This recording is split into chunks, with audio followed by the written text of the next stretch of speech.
झारखंड का एक लड़का है जो जीप के ऊपर खड़े होकर भाषण देता है और हजारों लाखों की संख्या में भीड़ जुटती है उसे सुनने के लिए। मेरा पूरा नाम जयराम कुमार महतो है। मेरे पिताजी झारखंड अलग राज्य आंदोलन के शहीद हैं। महाराष्ट्र मराठी भाषियों के लिए बना और गुजरात गुजराती भाषियों के लिए बना, तमिलनाडु तमिल भाषियों के लिए बना और आंध्र प्रदेश तेलुगु भाषियों के लिए बना। लेकिन जब झारखंड हमारा बिहार राज्य से अलग हो गया, आज 23 वर्ष हो गए हैं, लेकिन फिर भी हमें ऐसा लगता है कि जिनसे हम लोग अलग हुए हैं आज भी उनका अधिकार हमारे राज्य में है। मूल निवासियों को लेकर या खतियानियों को लेकर आपकी मांगे क्या है? भारत के संसद में एकमात्र झारखंड के नेता की तस्वीर है, उनका नाम है भगवान बिरसा मुंडा। इस नौजवान को समझने से पहले आप भगवान बिरसा मुंडा को ही समझिए। हमारी एक विशिष्ट आइडेंटिटी है। हम जो जमीन है उसे हम लोग माँ के समान मानते हैं। उड़ता पंजाब सुने होंगे, ये उजड़ता झारखंड है। इतना पैसा कहाँ से आ रहा है चुनाव लड़ने के लिए? श्वेत पत्र जारी करे, उनका गांव सहित उनका आवास सहित जारी किया जाए। कोयला चल के आता है ऑस्ट्रेलिया से और बिजली जाता है बांग्लादेश, तो फ्री पकड़ में जमीन झारखंड क्यों देगा बीमारी खाने के लिए? वैसे भी अगर ऑस्ट्रेलिया से हम चल कर आएंगे तो सामने ढाका पड़ेगा, ना कि गोड्डा पड़ेगा। पहले आप बात करते थे जिला परिषद में हम आएंगे और हम यहाँ से बदलाव लाएंगे, फिर आप मुख्यमंत्री बनने की बात करते थे, तो क्या वो दोनों सपने अब आपने छोड़ दिए और अब आपका सीधा सपना सांसदी का? यहाँ लोगों के पास जमीन 2 एकड़ एवरेज है और हमारे नेताजी के पास 200 एकड़ है। आपकी मुख्य लड़ाई किसके खिलाफ है? हम लोग झारखंड में झारखंडियों का अधिकार चाहते हैं। कोयला हम देते हैं, जमीनों के नीचे आग हमारा लगा है, गांव हमारा झुलस रहा है, आग से निकलने वाला धुआं और बीमारी हम खा रहे हैं, गांव से विस्थापित हम हुए, बेरोजगारी की मार को हमने झेला और हेडक्वार्टर है कोल इंडिया का कलकत्ता।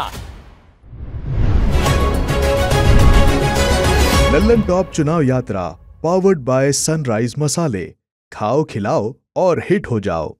सनराइज मसालों के साथ खाओ खिलाओ और हिट हो जाओ। झारखंड का एक लड़का है जो जीप के ऊपर खड़े होकर भाषण देता है और हजारों लाखों की संख्या में भीड़ जुटती है उसे सुनने के लिए। दूर दराज के इलाकों से आदिवासी चलकर आते हैं उसे सुनने के लिए। उनके समर्थक उन्हें प्यार से टाइगर कहते हैं। नाम है जयराम कुमार महतो। वो आज हमारे साथ हैं। हम उनसे समझेंगे कि आखिर क्या उनका संघर्ष है, उनकी राजनीति क्या है और जिस संघर्ष समिति को उन्होंने बनाया, झारखंडी भाषा खतियान संघर्ष समिति, उसकी पॉलिटिक्स क्या है, ये क्या मांग कर रहे हैं, क्यों इतने लोग इनको सुनने के लिए आते हैं, और जब ये गिरिडीह से इस बार निर्दलीय सांसदी का चुनाव लड़ रहे हैं तो कितनी बड़ी चुनौती है और इस चुनाव को लड़ने के लिए पैसा कहाँ से आता है। जो तमाम सवाल यहाँ लोगों के मन में है, ये हम विस्तार से आपसे इस पर बात करेंगे।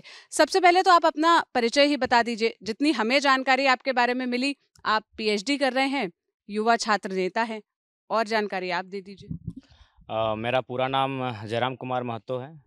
मेरा जन्म 27 दिसंबर 1994 को इसी धनबाद ज़िले में हुआ है और मेरे पिताजी झारखंड अलग राज्य आंदोलन के शहीद हैं और उनकी शहादत तो उसी दरमियान हुई है जब झारखंड अलग राज्य का मूवमेंट चल रहा था।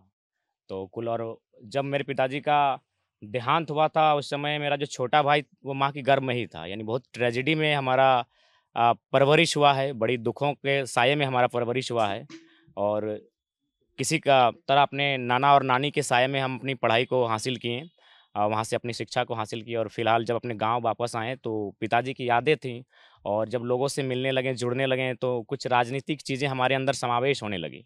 लेकिन फिर भी मैंने राजनीति से अपने आप को दूर ही रखा था और पूरी तरह मेरा जो फोकस था वो शिक्षा के क्षेत्र में था। मैं पीएचडी का छात्र हूँ। अभी मेरी पीएचडी पूरी कंप्लीट नहीं हुई है, एक आध सेमिनार अभी बचे हुए हैं। इंग्लिश लिटरेचर, मुल्कराज आनंद और एन गोगी वात्योंगो केनियन राइटर है, उनकी कंपैरेटिव स्टडी है। तो हमारे झारखंड राज्य में एक वाक़या हुआ जिसमें कुछ ऐसी भाषाएँ थी जिनको यहाँ के पाठ्यक्रम में शामिल किया गया जो हमारे राज्य की नहीं है। तो उसी में एक विवाद हुआ और उसमें हमारी एंट्री हुई और जब मैं लोगों के बीच जाने लगा, अपने संबोधन में झारखंड की चीज़ों को उनके बीच व्यक्त करने लगा तो लोग जुड़ने लगे और फाइनली पूरे राज्य का मैंने लगभग 2.5 सालों से 3 सालों से भ्रमण किया और आज के डेट में लगभग 4 से 5 हज़ार सभाओं को मैंने संबोधन किया। तो उसके बाद वहाँ से एक रिजल्ट सामने आया, जनता की एक जनादेश आया कि आप लोग चुनाव लड़िए। चुनाव इसलिए हमें लड़ने के लिए कहा गया कि उससे पहले हम लोग तमाम कंपनी कहिए, फैक्ट्री कहिए, चूँकि झारखंड मिनरल्स का एरिया है, तो वहाँ पर हम लोगों ने केवल लड़कर धरने के माध्यम से, आंदोलन के माध्यम से मजदूरों को लगभग 13 से 13.5 करोड़ रुपए मुआवजा दिलाने का कार्य किया। लगभग 11 से प्लस लोगों को नियोजन दिलाने का हम लोगों ने कार्य किया। तो चाय की दुकान से पान की गुमटी से एक संदेश आया कि ये नौजवान लोग अगर धरने में बैठकर इतना अच्छा काम कर सकते हैं तो ऐसे नौजवानों को संसद में बैठना चाहिए, ऐसे नौजवानों को विधानसभा के भीतर बैठना चाहिए ताकि इस राज्य की बेहतरी हो सके। तो इसीलिए हम लोग का राजनीति में आना हुआ। चुनाव पे आएंगे, लेकिन सबसे पहले जिस संघर्ष से आप जन्मे उसकी बात करते हैं। जिस भाषाई संघर्ष की आप बात कर रहे हैं, ये झारखंड एसएससी का जो एग्जाम का मतलब जब निकला ही था, उसका अनाउंसमेंट हुआ था, उसके बाद जो चेंजेस किए गए थे वहाँ से आपका आंदोलन शुरू हुआ। ज़रा उस आंदोलन के बारे में बताइए, क्या था, क्या आप लोगों की मांग थी और आप क्यों विरोध कर रहे थे जब झारखंड एसएससी का वहाँ से फॉर्म आया? देखिए, चूँकि ये सर्वविदित है कि हमारा झारखंड राज्य 88 सालों के संघर्ष के बाद हमने सबसे पहली आवाज़ को बुलंद किया था 1912 में कि हमें अलग झारखंड राज्य चाहिए। 1928 में हमने लिखित तौर पर मांग उठाया जब साइमन कमीशन भारत आई हुई थी कि हमें अलग झारखंड राज्य चाहिए, लेकिन उस राज्य को अलग धरती आबा बिरसा मुंडा की जयंती 15 नवंबर 2000 को किया गया। बिहार के एक हिस्से को काट कर किया गया। तो मेरा कहना है कि जिस प्रकार महाराष्ट्र बॉम्बे का विभाजन होकर एक तरफ महाराष्ट्र बना, एक तरफ गुजरात बना, महाराष्ट्र मराठी भाषियों के लिए बना और गुजरात गुजराती भाषियों के लिए बना, ठीक उसी प्रकार तमिलनाडु से आंध्र प्रदेश बना, तमिलनाडु तमिल भाषियों के लिए बना और आंध्र प्रदेश तेलुगु भाषियों के लिए बना। यानी दोनों राज्यों का समझौता हुआ, अपना अपना क्षेत्र बना, अपना अपना अधिकार बना। लेकिन जब झारखंड हमारा बिहार राज्य से अलग हो गया तो हमारी भी कुछ आइडेंटिटी थी, हमारी कुछ परंपराएं थी, हमारी भाषा संस्कृति थी, हमारी भौगोलिक स्थिति थी। उसी कारण हमने इस राज्य को अलग किया था। लेकिन उसके बाद भी आज 23 वर्ष हो गए, लेकिन फिर भी हमें ऐसा लगता है कि जिनसे हम लोग अलग हुए हैं आज भी उनका कहीं ना कहीं अधिकार हमारे राज्य में है। तो उसी क्रम में धनबाद और बोकारो जिला जो पूर्णतः बंगाल की सीमा से सटा है, अगर हम लॉजिक भी देते हैं तो हजारीबाग या चतरा कोडरमा का हिस्सा होता है, जिसमें अगर बिहार राज्य की भाषाओं को शामिल किया जाता तो शायद कुछ लोग 10 किलोमीटर 20 किलोमीटर रेडियस में उस भाषा को बोलते हैं। लेकिन ये चूंकि पूर्णतः हिस्सा दूसरे क्षेत्र का है, अतः यहाँ जो मूलवासी हैं झारखंड के वो उस भाषा को बोलते ही नहीं है। कौन सी भाषा थी? भोजपुरी मगही थी, जो हमारे क्षेत्र की भाषा नहीं है। यहाँ इस जिला की बात कही जाए तो यहाँ कुड़माली बोली जाती है, संथाली बोली जाती है, खोरठा बोली जाती है। तो इसी में छात्रों में एक आक्रोश आया कि भाई आखिर हम लोग क्यों अलग हुए हैं। बिहार स्वीकार करते हैं, बिहार राज्य हमारा बड़ा भाई है, हम बंगाल प्रेसिडेंसी का भी हिस्सा रहे हैं, उसमें उड़ीसा भी रहा है। तो जब सबका बंटवारा हो चुका है, सबको अपना भूभाग मिल चुका है, सबने अपनी भाषा और जो भी उनका स्थानीयता का आधार तय किया है, तो फिर हमारे राज्य में अलग होने के बाद भी हमें अपना स्वराज्य का अनुभव क्यों नहीं हो रहा है। लगातार हमें चीज़ों को थोपा जा रहा है, कभी भाषा के नाम पर, कभी तमाम चीज़ों के नाम पर। तो उस पर एक छात्रों में असंतोष का भाव दिखा और एक आंदोलन हुआ और फाइनली सरकार ने उन भाषाओं को वापस भी लिया। लेकिन तब तक कुछ नए चेहरों का उदय हो चुका था, कुछ नए चेहरे राजनीति में कदम रख चुके थे, उनमें से मैं एक प्रमुख रहा। और फिलहाल हम लोग आज गिरिडीह लोकसभा से एक सांसद उम्मीदवार के तौर पर अपनी दावेदारी प्रस्तुत किए हैं। और केवल दावेदारी प्रस्तुत नहीं किए हैं, मेरे नाम से केवल इतना हड़कंप मचा है कि आज इन लोगों में को साजिश करना पड़ रहा है। मैं सबसे पहले बताना चाहूँगा कि 1 मई को मेरा नॉमिनेशन था। मैं अपनी बड़ाई नहीं करूँगा, अगर चूँकि आप लोग मीडिया वाले हैं तो कहीं भी आप सोशल मीडिया में अगर हमारे नॉमिनेशन का जो वीडियो फुटेज अगर खंगाल लीजिएगा तो आपको सारी चीज़ें दिख जाएंगी। लगभग 1.5 लाख के आसपास लोग 44-45 डिग्री के टेम्परेचर में थे। और सबसे खास बात, वो लोग अपना चंदा उठा के गए थे। उस दिन नॉमिनेशन के बाद जो सभा हुई, उस सभा में भी लोगों ने मुझे 4 लाख रुपए चंदा दिया। यानी उन्हें लगता है कि ये जो नए चेहरे आए हैं सामने, ये ओल्ड पॉलिटिक्स नहीं करेंगे, ये परिवारवाद की पॉलिटिक्स, अपने आप को संपत्ति अर्जन करने की पॉलिटिक्स नहीं करेंगे। तो 1 तारीख को क्या हुआ कि सबसे पहले आज से 2 साल पहले मेरा एक केस हुआ था नियोजन नीति और स्थानीय नीति की मांग को लेकर। छात्रों का ही मूवमेंट था, लगातार हमारी परीक्षाएं कैंसिल हो जा रही थी, परीक्षाएं हो नहीं रही थी, नीति नहीं थी। तो हम लोग विधानसभा के सामने एक धरना दिए थे। तो 2 साल पहले का केस था, ना हमको 41 का नोटिस दिया गया, ना किसी प्रकार से कोई सूचना दिया गया। और नॉमिनेशन के दिन लगभग 2-3 हज़ार की संख्या में पुलिस हमें अरेस्ट करने आती है। पहली साजिश, ठीक है, चूँकि हमारी लड़ाई राज्य सरकार से थी। अगर राज्य सरकार यानी झारखंड की पुलिस आती तो हम समझ में आता, वहाँ सीआरपीएफ की भी टीम आती है। ये कौन सा कानून का अनुपालन वे लोग कर रहे हैं। उसके बाद क्या होता है कि पूरा प्रयास किया जाता है कि हमारे नॉमिनेशन को रद्द किया जाए।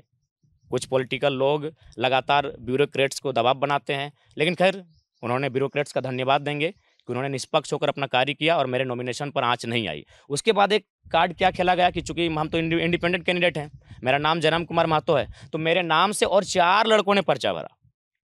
एक नौजवान जो पहली बार पहली सीढ़ी में कदम रखा है, आज तक उसने एक मुखिया का चुनाव नहीं लड़ा है, और उसके खिलाफ साजिशें हो रही है कि 5 लोग नॉमिनेशन का फॉर्म भरते हैं। क्यों? ताकि जनता कंफ्यूज हो जाए कि 11 नंबर, 12 नंबर, 13 नंबर, 14 नंबर हर जगह जयराम कुमार महतो ही दिखे। तो खैर उनका भी नॉमिनेशन ठीक से नहीं हो पाया, क्योंकि वे लड़के लोग दिल से नहीं जा रहे थे नॉमिनेशन के लिए, पॉलिटिकल पार्टियां उन्हें प्रेस कर रही थी। अब सवाल उठता है कि आखिर मुझसे लोगों को इतना भय क्यों?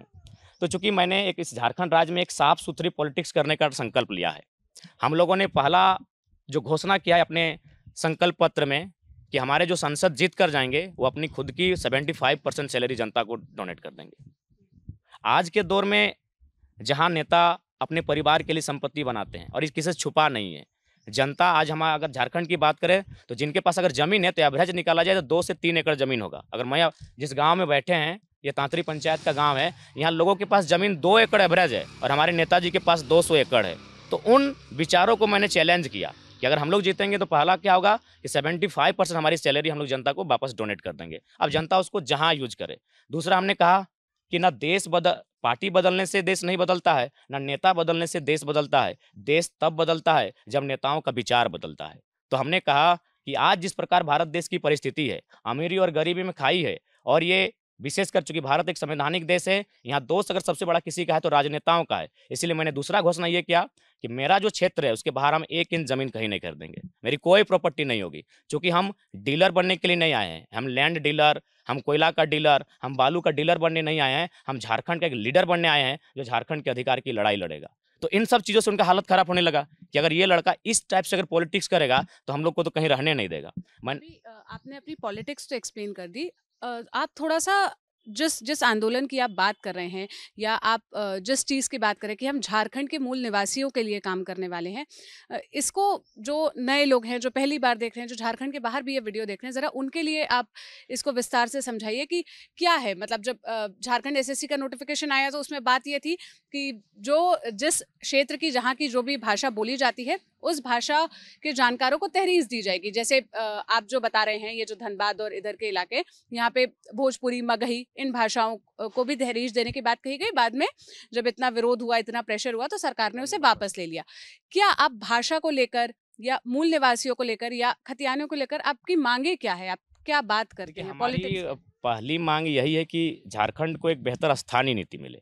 देखिए मैम, भारत देश एक संवैधानिक देश है और भारत का संविधान जो आर्टिकल 1 है वो साफ साफ लिखता है जो भारत एक देश होगा जो राज्यों का संघ होगा। यानी बिना राज्यों की कल्पना के आप देश की कल्पना नहीं कर सकते हैं। राज्यों को आपको मानना होगा। इसलिए राज्यों को मानना होगा कि हमारी भाषा एक नहीं है, हमारी भौगोलिक सीमाएं एक नहीं है, और उतना छोड़ी हमारी भगवान एक नहीं है। यानी विविधताओं का भारत है। यानी राज्यों की जो आइडेंटिटी है उसको मानकर ही आपको देश को बचाना होगा। तो मेरा कहना है, जब तमिलनाडु में तमिल भाषाओं को प्राथमिकता है, उड़ीसा राज्य में उड़िया भाषा को प्राथमिकता है, महाराष्ट्र में मराठी वालों को प्राथमिकता है, तो झारखंड में जो झारखंडी लोग हैं जो सिर्फ इसी भूभाग के हैं, इस भूभाग के अलावा उनका किसी दस्तावेज में किसी राज्य में कहीं कोई नाम अंकित नहीं है, केवल सरकारी नौकरी के, तो भाई उनको विशेष प्रावधान मिले। और चूंकि भारत के संसद में एकमात्र झारखंड के नेता की तस्वीर है, उनका नाम है भगवान बिरसा मुंडा। तो मुझको जानने से पहले, इस नौजवान को समझने से पहले आप भगवान बिरसा मुंडा को ही समझिए कि उनकी लड़ाई क्या थी। उनकी लड़ाई थी अंग्रेजों के खिलाफ ही केवल नहीं थी। उस समय जो झारखंड में महाजनी प्रथा, सूदखोरी प्रथा, पुलिसिया दमन और एक शब्द था दिकू। दिकू का तात्पर्य जो हमारे भूभाग के नहीं है, जो हमारी भाषा संस्कृति से परिचित नहीं है, उनसे भी हमारा एक अलग पहचान था कि हम उनके साथ नहीं रहेंगे। हमारी एक विशिष्ट आइडेंटिटी है। तो कुल मिलाकर हमने उसी आइडेंटिटी के आधार पर इस झारखंड राज्य का निर्माण किया। तो निर्माण करने के बाद भी आज 23 साल बीत चुके हैं, इस राज्य की एक पॉलिसी नहीं है। आज यहाँ जो भी बहालियाँ होती हैं उसमें बहुत प्रकार से धोखाधड़ी होता है, घोटालेबाजी होती है। और पेपर लीक का तो मामला सौरभ भैया कुछ दिन पहले इंटरव्यू करके गए, छात्र ने स्पष्ट किया अगर यही हाल रहा तो हम आत्महत्या कर लेंगे। ये परिस्थिति हमारे राज्य की है।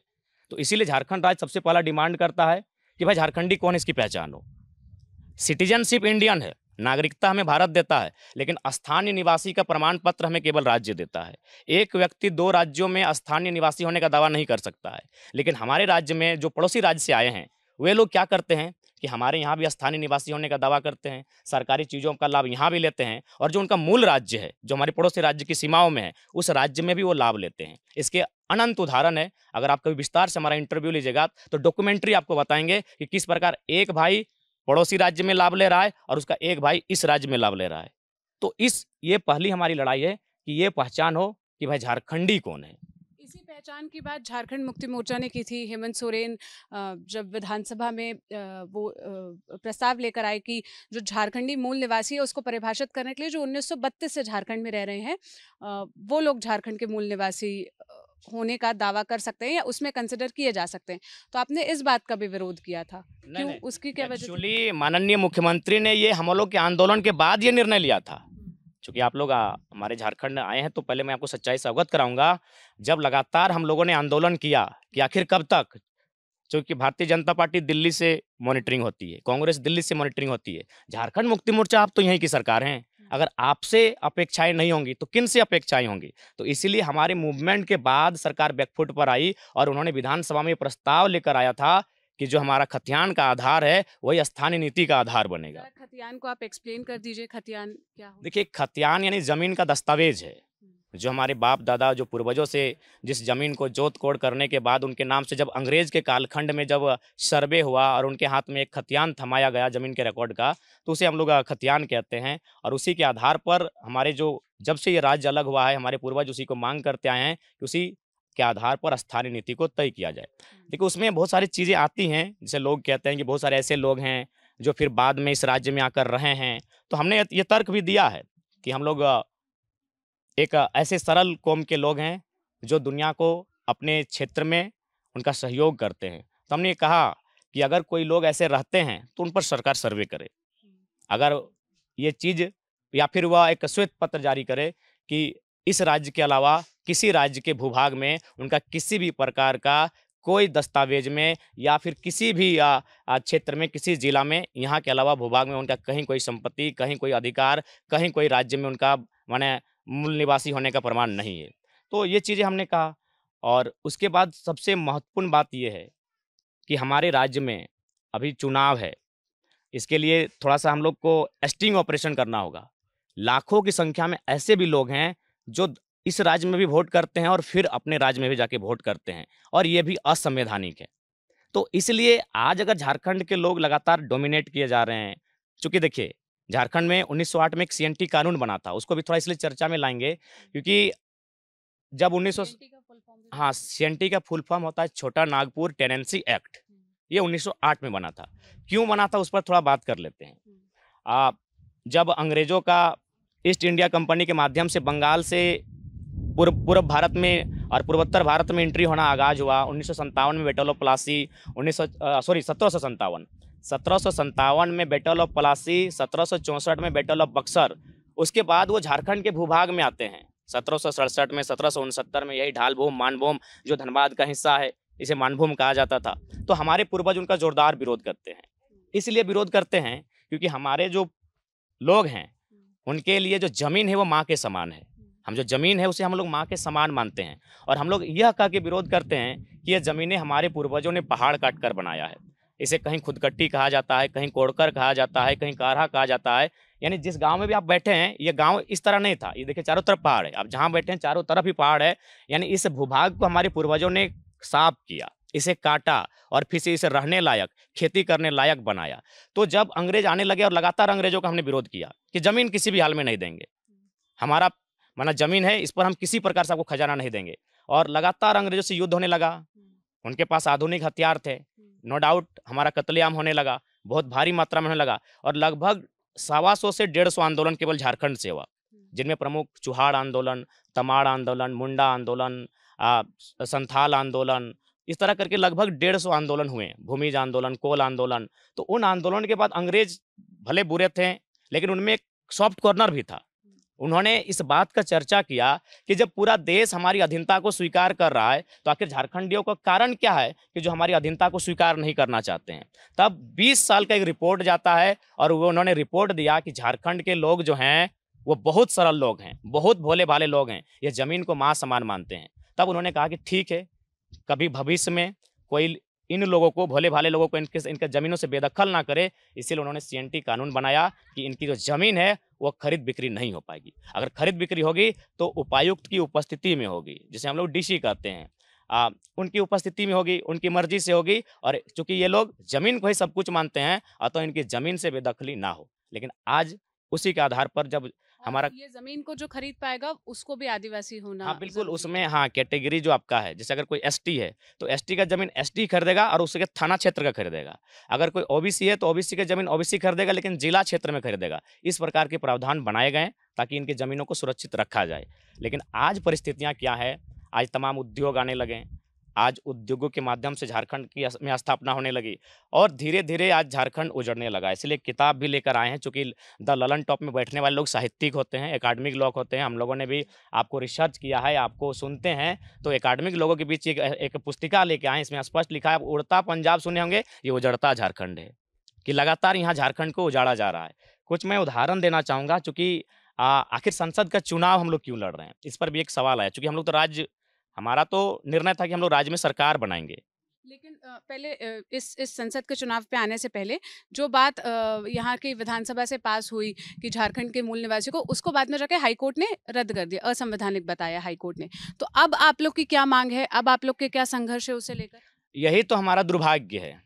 यहाँ हाईकोर्ट की बात करिए, एक यहाँ जो सिस्टम है ना, ये पूरी तरह से झारखंड वासियों से छीनकर लोगों ने हाईजैक कर लिया है पूरा सिस्टम। ब्यूरोक्रेट्स की बात कीजिए, कॉरपोरेट्स की बात कीजिए, या फिर आउटसोर्सिंग की बात कीजिए, एजेंसियों की बात कीजिए, या कोर्ट कचहरियों की बात कीजिए। यही इस राज्य का दुर्भाग्य रहा कि यहाँ भोले भाले लोग थे, इनकी जो शिक्षा पद्धति थी वो पौराणिक थी। ये आधुनिक शिक्षा पद्धति में उतना जल्दी ढल नहीं पाए और फाइनली लोगों ने इस प्रकार से हाईजैक किया कि आज हाईकोर्ट में बैठे लोग भी हमारे राज्य के मूलवासी नहीं है। मैक्सिमम लोग हमारे राज्य के मूलवासी नहीं है। तो फाइनली क्या हुआ कि वो कभी नहीं चाहें कि इस राज्य के उत्थान के लिए कोई नियम बने। अभी आपने हाईकोर्ट का उदाहरण लिया, मैं 2 उदाहरण देना चाहूँगा। हमारे उन्होंने तो संविधान की बात करते हुए बिल्कुल संविधान की बात कही है, संविधान का सभी कोई सम्मान करता है, लेकिन संविधान को देखने का नजरिया 2 प्रकार से क्यों होता है। एक हमारा पड़ोसी राज्य है बिहार, वहाँ 75% आरक्षण का बिल आया और राज्यपाल ने सहर्ष स्वीकार कर लिया। लेकिन हमारे राज्य में 77% आया और राज्यपाल ने अस्वीकार कर दिया, यह कहते हुए कि असंवैधानिक है। दोनों बिल समान थे। बिहार में 75% का बिल था और झारखंड में 77% का बिल था। बिहार में एक्सेप्ट कर लिया जाता है और झारखंड में रिजेक्ट कर दिया जाता है। तो संविधान की बात करने वाले जरा हम बच्चों को समझाएं कि संविधान का मापदंड क्या है। पड़ोसी राज्य में सेम बिल को एक्सेप्ट किया जाता है और झारखंड में सेम बिल को रिजेक्ट किया जाता है। तो इसका तात्पर्य यह है कि जो लोग संविधान की बात करते हैं, अच्छी बात है, संविधान की बात होनी चाहिए, लेकिन संविधान की आड़ में झारखंडियों का कत्लेआम नहीं होना चाहिए। अब आप सांसदी का चुनाव लड़ रहे हैं, पहला सवाल तो यही है, जब इतनी भीड़ देखते हैं लोग, सोशल मीडिया पर आपके भाषण वायरल होते हैं, वो वीडियोस वायरल होते हैं जिसमें भीड़ दिखती है, तो यही लोग सवाल करते हैं कि कहाँ से आ रही है ये भीड़ और इतना पैसा कहाँ से आ रहा है चुनाव लड़ने के लिए, क्योंकि सांसदी का चुनाव लड़ना कोई सस्ता काम तो है नहीं, पैसा तो बहुत लगता है। हाँ बिल्कुल, पैसा लगता है और जनता हमें डोनेट करती है। लगभग आज अभी सुबह से लेकर हम तक लगता है 40 से 50 लोगों की संख्या में आकर किसी ने 10,000, किसी ने 5,000 चंदा देने का कार्य किया है। हमको लगता है अभी तक आज के दिन में हम लोग को 2.25 लाख का धन हम लोग जमा कर चुके हैं। तो मोटा मोटी 30 दिन में सोच लीजिए 50 लाख 40 लाख रुपए हो जाएगा और उससे चुनाव लड़ लेंगे। आपके विरोधी ये आरोप लगाते हैं कि जयराम आंदोलन करता है, लोगों को इकट्ठा करता है, प्रेशर पॉलिटिक्स क्रिएट करता है और इससे बड़ी बड़ी कंपनियों से चुनाव लड़ने के लिए पैसा लेता है। ये आपके विरोधियों का आरोप है।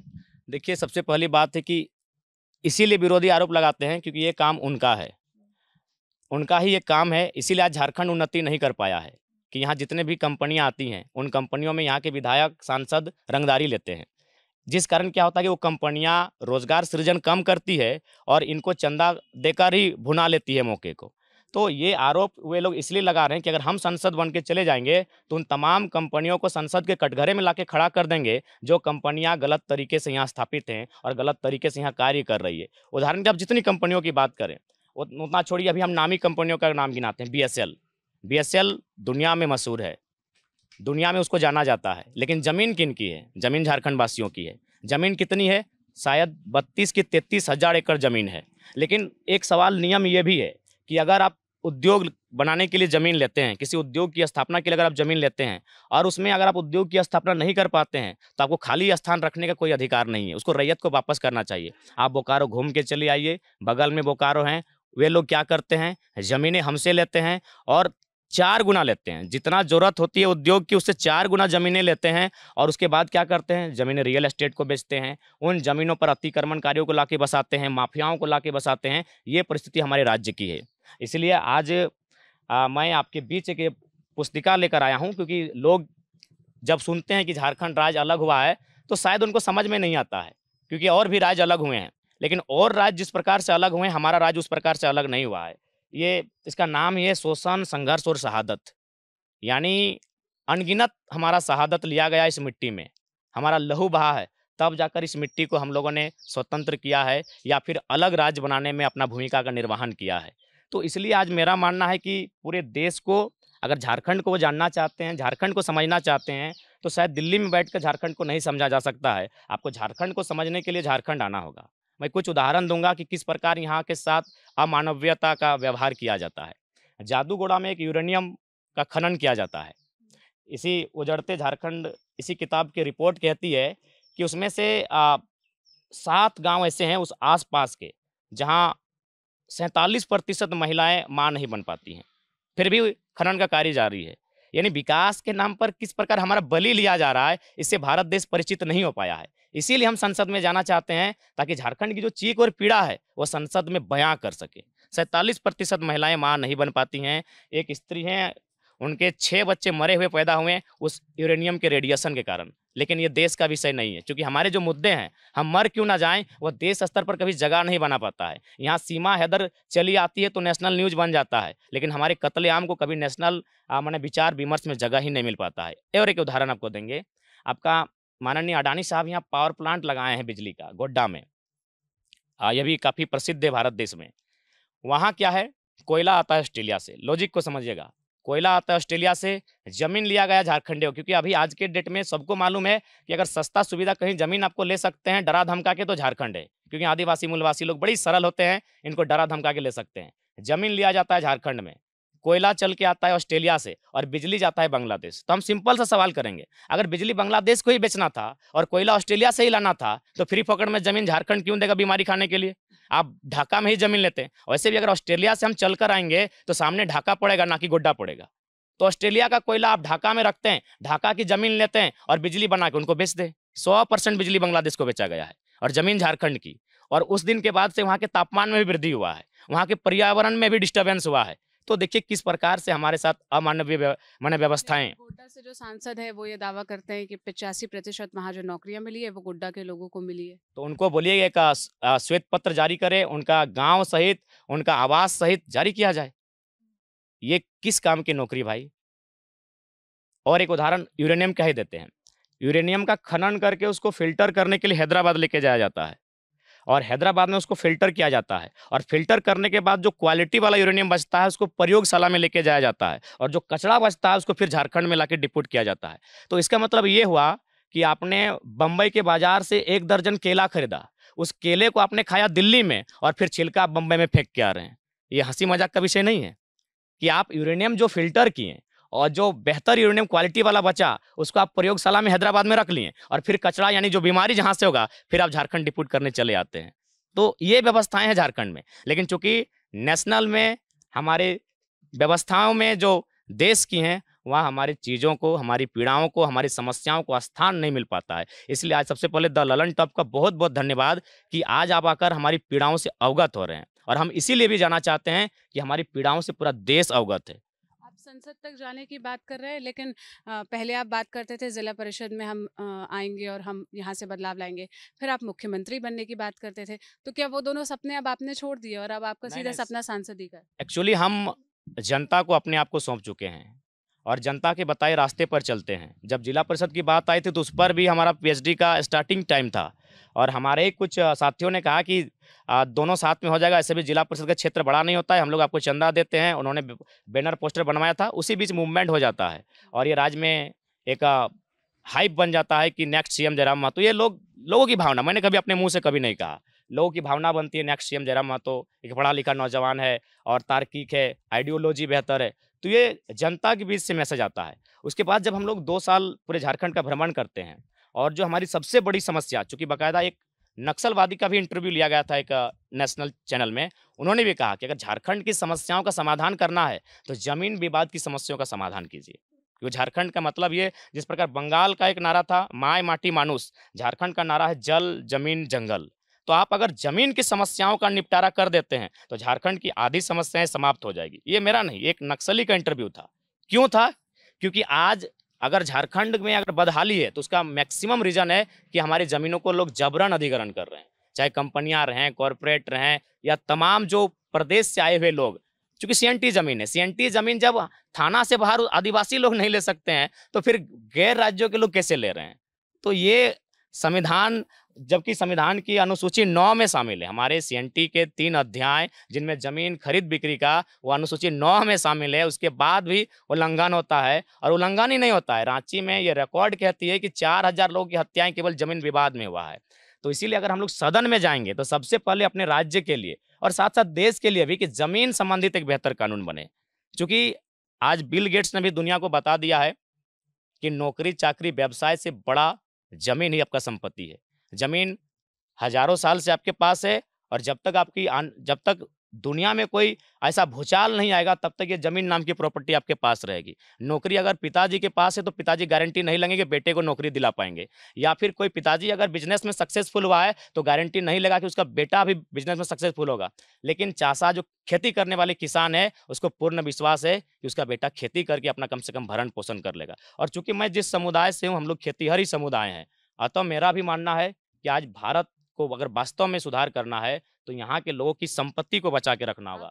कुर्मी समुदाय से? हाँ, कुर्मी अड़ो। यहाँ पर आदिवासियों के बाद दूसरी सबसे बड़ी जनसंख्या है झारखंड में कुर्मी समाज के लोगों अगर की। एकल बात कीजिएगा तो सबसे बड़ी संख्या है, क्योंकि आदिवासी की अगर बात की उसमें 36 जनजातियां हैं और 36 मिला के मतलब लगभग 1 करोड़ के आसपास आती हैं। और हमारी एकल आबादी जो भी है, कोई 60 कहता है, कोई 70 कहता है, कोई 80 कहता है, तो हम लोग एकल आबादी की अगर बात करें तो इस राज्य की सबसे बड़ी आबादी टोटेमिक कुर्मी है। आपके मुख्य विरोधी कौन है? आपकी मुख्य लड़ाई किसके खिलाफ है? हेमंत सोरेन के खिलाफ है या देश में बैठी जो सरकारें हैं, सेंट्रल में प्रधानमंत्री नरेंद्र मोदी की सरकार है, उनके खिलाफ है? कौन है आपका मुख्य विपक्षी दल? देखिए, हमारी लड़ाई विचारधारा की है, कोई इंसान से हमारी लड़ाई नहीं है। हमारी लड़ाई एक आइडियोलॉजी की है।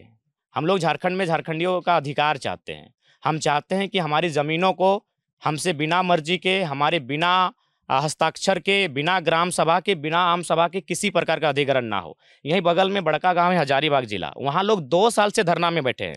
इसलिए धरना में बैठे हैं कि वहाँ जबरन कोड़ी के भाव उनके ज़मीनों का रेट दिया जा रहा है। और वो 4 फसलीय ज़मीन है, वहाँ 4 फसल होता है, धान होता है, गेहूँ होता है, मक्का होता है और सब्जियाँ होती है। यानी 4 फसलों की ज़मीन जिस पर शायद कोयला का कार्य करेंगे, अडानी कंपनी करेगी। और 2 साल से लोग धरने पर बैठे हैं कि जान देंगे, ज़मीन नहीं देंगे, लेकिन फिर भी कोई नज़र डगड़ने वाला नहीं है। ना देश की कोई नेशनल मीडिया, ना देश में कभी उस पर विचार हो पाता है। लोग 2 साल से धरने पर बैठे हैं। तो ये परिस्थितियाँ हमारे राज्य में हैं। अरे भाई, ज़मीन देने से कोई पीछे नहीं हटा है। आज आंकड़े कहते हैं, आज हमने क्या नहीं दिया। BSL हमारे पास, CCL हमारे यहाँ, ECL हमारे यहाँ, BCCL हमारे यहाँ, रांची में HEC हमारे यहाँ, सिल्ली में हिंडाल्को और टाटा का इतना बड़ा साम्राज्य हमारे यहाँ, बोकारो में CTPS, BTPS, TTPS, कोडरमा में KTPS। हमने तो ज़मीन बिल्कुल दिया है। लेकिन आज झारखंड सवाल ये कर रहा है कि हमने तो आपको सब कुछ दिया, सर्वस्व निछावर कर दिया, बदले में झारखंड को क्या मिला? आज अगर आप टाटा की बात करें, एक सम्मानित, दुनिया में सम्मानित है, लेकिन आज इस योग्य उन्होंने झारखंडियों को नहीं बनाया कि एक वाइस चांसलर टाटा में झारखंडी आदमी बन सके। ये परिस्थिति, वाइस चेयरमैन। तो ये परिस्थितियां हैं, ये केवल हमारे भोले भाले होने का फायदा उठाया है और इनकी सबसे प्राथमिकता होती है कि हमारी ज़मीनों को अधिग्रहण करे। अभी कल एक मामला आया था मधुबन से, वहाँ एक महाराज जी करके हैं, वो रैयत को यानी खतियानी को, झारखंड को, उसको कह रहे हैं कि 12 लाख में हम ज़मीन लेना चाहते हैं, अगर देना है तो दो, नहीं तो प्रशासन के माध्यम से हम टॉर्चर करेंगे। ये परिस्थितियां राज्य में है। तो इसीलिए मेरा मानना है कि आज इस झारखंड की मिट्टी को ऐसे बोल्ड लीडर की आवश्यकता है जो सदन में गंभीरतापूर्वक उनके विषयों को जाके रखे। आपकी इसी बोल्डनेस, आपकी इसी बेबाकी और आपकी इसी पॉपुलैरिटी को देखते हुए हमने खबरें सुनी कि भाजपा ने भी आपको संपर्क करने की कोशिश की, कांग्रेस ने भी की और झारखंड मुक्ति मोर्चा ने भी की। क्या कहाँ बात नहीं बनी, कहाँ अटकी, किससे बात हुई थी आपकी पार्टियों में? देखिए, बात हुई, पार्टी के बड़े पदाधिकारी थे, उनका ऑफर था कि 2 सीटों पर आप लोग लड़िए या फिर 2 सीटों पर आपको छोड़ देते हैं। एनडीए की तरफ से या दोनों दलों से बात हुई थी। और अब उसके बाद उनकी तरफ से हमने एक ही लाइन कहा था कि आइडियोलॉजी मैच नहीं करती है। आप दिल्ली में बैठ के झारखंड को देखना चाहते हैं, वो पॉसिबल नहीं है। और झारखंड के साथ जो छल कपट हुआ है, अब नहीं लगता है कि छल कपट होना चाहिए। शीर्ष नेतृत्व से आपकी बात हुई? हाँ, शीर्ष नेतृत्व थे। JP नड्डा थे या प्रधानमंत्री मोदी? नहीं, उतनी बड़ी बात नहीं है, उतने बड़ी नहीं। मैंने केंद्रीय पदाधिकारी थे, अपना परिचय दिया था उन्होंने, तो जाहिर सी बात है बात हुई है। लेकिन हमारी आइडियोलॉजी उनकी आइडियोलॉजी से मैच नहीं करती है। तो इसलिए हमने कहा। इंडिया अलायंस के साथ क्या रहा आपका? हाँ, उनसे भी बात हुई है, दिल्ली से ही बात हुई थी। झारखंड के एक नेता ने दिल्ली से जाकर हमें फ़ोन करवाया था, तो हमने उस पर भी इनकार किया था। आप इंडिपेंडेंट ही लड़ेंगे और आगे भविष्य में भी आपकी कोई ऐसी? झारखंड में भविष्य तलाश रहे हैं। जैसे अभी झारखंड मुक्ति मोर्चा आजसू है, तो सबका समय होता है, लेकिन एक दिन सबका एक समय का अंत भी होता है। तो हम लोग अभी नए उभर रहे हैं, हम लोग फ्यूचर पॉलिटिक्स लेके चल रहे हम हैं। देखते हैं कि आप शिबू सोरेन का विरोध नहीं करते, लेकिन आप हेमंत सोरेन का विरोध करते हैं। गुरुजी अभी जिस अवस्था में, चूंकि हम लोग थोड़ा सैद्धांतिक राजनीति करते हैं, हमने भी कहा है कि अगर हम किसी क्षेत्र में जाएंगे, अगर वहाँ महिला विधायक होगी तो हम उनकी आलोचना नहीं करेंगे। हम लोग थोड़ा मर्यादा में रहते हैं। तो गुरुजी अभी वृद्ध अवस्था में, इसलिए उनकी आलोचनाएं किए भी नहीं है और ना करेंगे। लेकिन हेमंत सोरेन जो माननीय मुख्यमंत्री हैं, स्वाभाविक है हमारी आलोचनाओं के शिकार बनेंगे, क्योंकि वो स्वयं आज देख सकते हैं, आज अगर जेल के भीतर भी हैं, ठीक है, एक सहानुभूति झारखंडी होने के नाते उन पर इसलिए जाती है कि उनके साथ ही ये वो दुर्व्यवहार हुआ, लेकिन दोस्त तो उनका भी है। और आप ये भी कह रहे थे कि मुख्यमंत्री अपनी पत्नी को ही मुख्यमंत्री की कुर्सी में बैठाना चाहते हैं, और हाँ, सीता सोरेन जी जब हैं बिल्कुल। विधानसभा में, हालांकि अब तो वो भाजपा में चली गई है। बिल्कुल, जब तक झारखंड की पॉलिटिक्स हो या भारत की पॉलिटिक्स हो, अगर परिवारवाद से और पूंजीवाद से, क्रॉनिक कैपिटलिज्म से अगर बाहर नहीं आ पाएगी, तो हमारी स्थिति अंग्रेजों से भी बुरा होने वाली है। तो इसलिए हमने कहा कि अगर आपकी भाभी बैठी हैं सदन में, उनके भाई बसंत सोरेन भी बैठे थे सदन में, तो उनमें से किसी को मुख्यमंत्री प्रोजेक्ट करते। और चंपई सोरेन अगर वर्तमान में हैं तो बुरे व्यक्ति तो थोड़ी हैं, यानी परिवार को ही लेकर जाना जरूरी है क्या? तो इस बात का तो हम लोग हमेशा विरोध करेंगे। तो ये जयराम की पॉलिटिक्स है। लोग आपको टाइगर क्यों बुलाते हैं? क्यों टाइगर जयराम महतो आपका टाइटल चलता है? देखिए, टाइगर हमें इसलिए बुलाते हैं कि हम बचपन से निडर रहे हैं, और जो काम लोग मतलब ड्रीम समझते हैं, उस काम को हम दिनचर्या होता है। जैसे अगर कभी हम हताश निराश हो जाते हैं, तो बगल में शमशान घाट है, 2 घंटा जाके वहाँ सो जाते हैं। तो एक कॉमन मैन ये काम नहीं कर सकता है। शमशान में मुर्दों के बीच 2 घंटा सो जाते हैं। अगर आपको डाउट है तो चलिए इंटरव्यू कर लीजिएगा कभी। 2 घंटा मुर्दों के बीच जाके सो जाते हैं, पारासनाथ पहाड़ी में 2-3 रात जाके सो जाते हैं। तो हमारे निर्भीक स्वभाव के कारण लोगों ने हमारा नाम टाइगर दिया, और आज इसीलिए जो पॉलिटिकल पार्टियां हैं हमारे निर्भीक स्वभाव से काफ़ी डर रही हैं। और बिल्कुल हमने स्पष्ट कहा है, जिस दिन हमारी सदन में एंट्री होगी, इसे झारखंड के लोग पूरी गंभीरता के साथ सुनेंगे और पूरे भारत के लोग सुनेंगे। और हमारा पहला सवाल क्या रहेगा, ये आपको भी बता देंगे आपके चैनल के माध्यम से। हमारा पहला सवाल लोकसभा के सदन में जो उस समय के प्रधानमंत्री होंगे और माननीय स्पीकर के सामने रहेगा कि यदि 27% कोयला झारखंड देता है, तो कोल इंडिया के हेडक्वार्टर कलकत्ता क्यों है? ये हमारे साथ होता है। बोले तो एक इंटरव्यू में आप झारखंड की पीड़ा को नहीं समझ सकते हैं। आप आए, इसके लिए आपका बहुत बहुत धन्यवाद। बताइए, कोयला हम देते हैं, जमीनों के नीचे आग हमारा लगा है, गांव हमारा झुलस रहा है, आग से निकलने वाला धुआं और बीमारी हम खा रहे हैं। हमारा उम्र, जो हमारे दादा जीते थे 80-90 साल, अभी कोलियरी के लोग जीने लगे 55 साल 60 साल। इन उम्र का तकाजा कम हमारा हुआ, गांव से विस्थापित हम हुए, बेरोजगारी की मार को हमने झेला, और हेडक्वार्टर है कोल इंडिया का कलकत्ता। 99% जीएम कलकत्ता से आते हैं। हम एक शब्द लेंगे, हालांकि इस शब्द को बोलने से पहले तमाम माताओं से माफी मांगना चाहेंगे, क्योंकि ये शब्द उनके लिए है कि बांझ किया जाने प्रसव की पीड़ा। मैं माफी मांग रहा हूं इस शब्द के लिए, लेकिन इस परिप्रेक्ष्य में ये शब्द कहूंगा, इस उदाहरण को, कि बांझ किया जाने प्रसव की पीड़ा। ठीक उसी प्रकार जमीन हमारा उजड़ा है, जमीन धनबाद बोकारो का गया है, धुआं हम खा रहे हैं। कलकत्ता का जीएम समझेगा कि हमारी पीड़ा क्या है? बताइए, इस प्रकार का अमानवीय व्यवस्था कहाँ है? क्यों रहेगा हेडक्वार्टर कलकत्ता में? जमीनें हमारी गई हैं, खदानें हमारी जमीन पर है। उन खदानों में कभी 375 लोग डूब के मर जाते हैं, कभी ढोरी में 268 लोग डूब के मर जाते हैं, कभी नगदा में 50 लोग दब के मर जाते हैं। यानी मौत हमारा होगा, हमारी मौत पर माने देश जगमग होगा। तो इसलिए हमारा पहला मांग होगा कि कोल इंडिया का हेडक्वार्टर कलकत्ता नहीं, धनबाद या बोकारो होना चाहिए। डीबीसी आप देख लीजिए, दामोदर नदी के किनारे डीबीसी की सारी योजनाएं हैं, उसका हेडक्वार्टर कलकत्ता है। बिजली तैयार होता है झारखंड में। आज देख लीजिए, झारखंड के तमाम गाँव में अंधेरा मिलेगा और हमारी बिजली से बांग्लादेश जगमग होता है। यानी हमारे साथ जो किया गया है ना मैम, वो कोई सोच भी नहीं सकता है, कोई समझ भी नहीं सकता है। आज अगर एक 29 साल का लड़का अगर पॉपुलर हुआ है ना, तो कारण यही है कि मैंने उन मुद्दों पर बात किया है जिन मुद्दों को लोगों ने नजरअंदाज कर दिया था। बिल्कुल कोई सोच नहीं सकता है झारखंड के साथ जो ज्यादती की गई है। बिल्कुल बाकी स्टेट में बेहतर पॉलिसियां हैं। कुछ दिन पहले हम लोग यहीं रामगढ़ में एक कंपनी है, आलोका स्टील लिमिटेड कंपनी है, हमारे वहाँ के भी कुछ साथी आए हैं। वहाँ उस प्रदूषण से एक 8 साल का बच्चा कैंसर से मर जाता है। 8 साल का बच्चा उसी प्रदूषण से कैंसर से मर जाता है। तो हम लोग एक दिन धरने पर बैठते हैं कि आप प्रदूषण को कम करें। वहाँ एक चूंकि कंपनी है, तो पंजाब हरियाणा के ड्राइवर भी आए थे अपनी गाड़ी में ट्रांसपोर्टिंग के लिए। जब वो रुके तो उन्होंने क्या कहा पता है कि यही कंपनी अदर स्टेट में है लेकिन वहाँ जीरो पोल्यूशन है। अदर स्टेट में यही कंपनी है, वहाँ जीरो पोल्यूशन है, लेकिन उन्होंने ये भी कहा कि हमको समझ में नहीं आता है कि आखिर ये कंपनियां इतनी मनमानी आपके राज्य में कैसे करती हैं। न हमारे लीडर उनसे चंदा लेते हैं, हमारे लीडर उनसे हमारे मौत का सौदा करते हैं, इसलिए आज हमारी ये परिस्थितियां हैं। और उनमें सहयोग कुछ कुछ ब्यूरोक्रेट्स का भी है। तो इसीलिए आज मेरी राजनीति में आने से लोग इसलिए रोक रहे हैं क्योंकि अगर हम राजनीति में आ गए हैं तो उस राज्य में एक भूचाल आएगा। और नॉमिनेशन के दिन ही पता चल गया था कि हमारे नॉमिनेशन को रोकने का प्रयास किया गया। हमारे नाम से 5-5 लड़कों ने नॉमिनेशन फॉर्म को भरा। तो इसीलिए हमारा राजनीति में आना उनके लिए इसीलिए मतलब पीड़ादायक हो रहा है क्योंकि उनकी आदत हो चुकी है कि अपनी संपत्ति अर्जित करने की। और हम लोग जो घोषणा कर रहे हैं कि भाई वो जनता की भलाई के लिए कर रहे हैं। तो जयराम, जिस चीज़ की बात कर रहे हैं कि नॉमिनेशन में इतनी भीड़ आई, इतना जन समर्थन मिल रहा है, क्या वो जन समर्थन वोट में तब्दील होता है? ये तो 4 जून को ही पता चलेगा। जो भी नतीजे आएंगे हम ललन टॉप के जरिए आप तक पहुंचाएंगे। बाकी आप इस बातचीत पर क्या राय रखते हैं, जयराम की पॉलिटिक्स पर क्या राय रखते हैं, हमें कॉमेंट बॉक्स में बताइएगा। कैमरे के पीछे मेरे साथी प्रशांत थे, मेरा नाम सोनल है। झारखंड से हमारी लोकसभा चुनाव की कवरेज लगातार जारी है। हम अलग अलग क्षेत्रों में जाएंगे, अलग अलग वर्ग के लोगों से उनके मुद्दों पर बात करने की कोशिश करेंगे। आप ललन टॉप देखते रहिए।